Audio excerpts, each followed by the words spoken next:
This is Dr. Mark Hitchcock again for another episode of Marking the Times.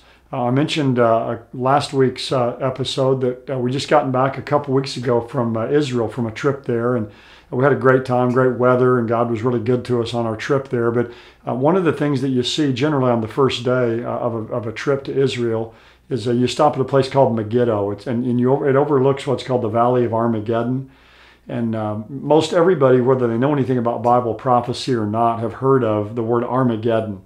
And basically that's the place up in northern Israel, Armageddon. Armageddon, the word means, Armageddon means Mount Megiddo, and it's just a small raised area, or it's what's called a tell, up there in the land of northern Israel. And it's only mentioned one time in the Bible. It's mentioned in Revelation chapter 16, verse 16. It mentions this place called Armageddon. Now, again, as I said, people that don't even know anything about the Bible have heard of Armageddon. And it's just kind of used in our culture of just kind of some great cataclysm or something bad that's going to happen. A few weeks ago, I heard when all the snowstorms were back up in the Northeast, they were calling it Snowmageddon. So, people use this term all the time to kind of just describe some kind of disaster. But it's a real place in the land of Israel, and it's a place that the Bible tells us where the troops are going to gather for kind of the last suicidal battle of World War III. And it's described for us really primarily in the New Testament in three places. They're all in the book of Revelation. The end of Revelation 14, then it's described in Revelation 16, verses 12 through 16, where the actual term is used of Armageddon.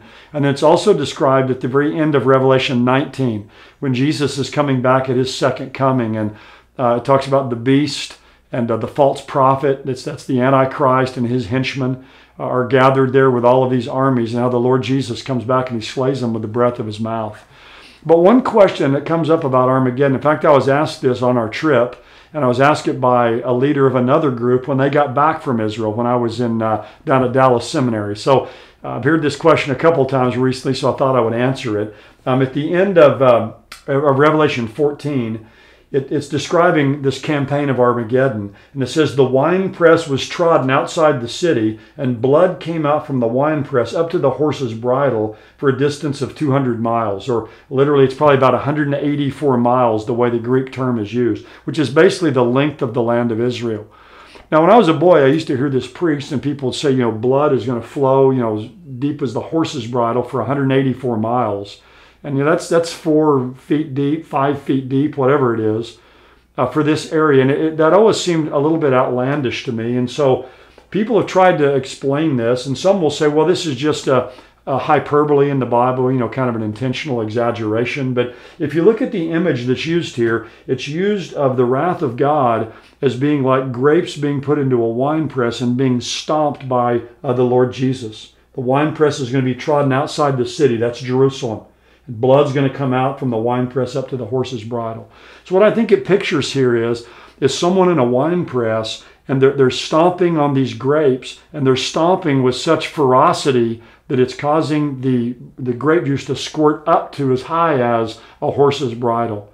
So it's picturing the ferocity of the wrath of God that's going to take place there. So using the image that's given here of grapes being trodden in a winepress, I think that we can see here, it's not talking about a literal flowing of blood that deep. In fact, it doesn't even say it will flow. It says the blood came out of the winepress up to the horse's bridle. So I think that's what that's picturing here. Now, that's not to any way lessen how bad it's going to be with Armageddon when the Lord Jesus comes back at his second coming to destroy these armies that are gathered at Armageddon, that have come down to the city of Jerusalem. In fact, Joel 3 tells us that they're going to be gathered there in the Valley of Jehoshaphat, which is the Kidron Valley, that large valley just east of the city of Jerusalem. So I hope this will help some of you maybe that have heard this before about the blood flowing to the horse's bridle, to be able to understand the imagery that there and what this passage is telling us. So thanks for joining us for this episode, and we'll look forward to next week.